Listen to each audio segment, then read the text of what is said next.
Comme vous le saviez, le mois de septembre marque l'indépendance du Mali. Aujourd'hui, comme par le passé, les soirées récréatives ont toujours existé, même si elles ont connu de l'évolution au fil des ans.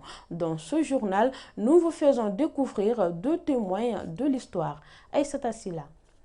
Le 22 septembre 1960, une date où notre pays a retrouvé sa souveraineté nationale et internationale. Depuis ces jours, dans la capitale, hommes, femmes et enfants sillonnaient les quartiers pour égayer la ville, mais aussi exprimer leur fierté d'appartenir à ce pays, chargé d'histoire, de symboles et du sentiment de la liberté retrouvée. Ce jour mémorable du jeudi 22 septembre 1960 est née la République du Mali, une république indépendante, absolument et totalement indépendante de tous les liens politiques avec la France. C'était une joie partagée par tout le monde. Donc, comment on manifestait ça? La veille. La veille, d'abord, il y avait le lever de flambeau, où on se retrouvait devant la grande mairie de Bamako avec la fanfare de la garde nationale. Les autorités avaient l'habitude quand même de dédier cette veille de l'indépendance aux soirées orchestrales. Donc on appelait ça communément bal poussière. À l'époque, c'était Maison des Jeunes, la maison des anciens combattants. Et il y avait aussi au bord du fleuve un site qui était très prisé, qu'on appelait ça les Trois Caïmans.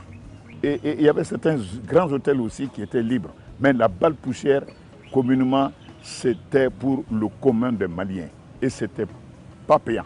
Bon, au-delà de ça, il y a des jeunes qui organisaient des soirées dansantes à domicile. Avant, à l'approche du 22 septembre, tous les villages et environs devaient préparer des troupes pour la fête dans les chefs-lieux d'arrondissement ou des cercles, se souvient notre interlocuteur. Et quand on annonçait les couleurs du 22 septembre, c'était une fête locale agréable. Nous avions les postes préparatifs de la fête. Nous, jeunes, nous nous préparions déjà pour les soirées dansantes. C'était à l'époque des CCPA, Centre culturel de plein air.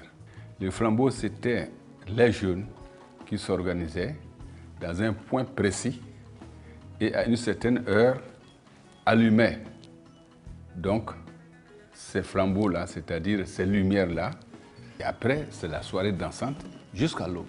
Donc, vers 9 h, chaque entité, après l'intervention du chef du village central, donc qui parlait au nom des autres, c'était le tour des griots, des griottes, les chanteurs, les artistes, réellement d'enflammer le reste de la journée. Pour certains de nos interlocuteurs, cet engouement pour cette fête a disparu d'année en année.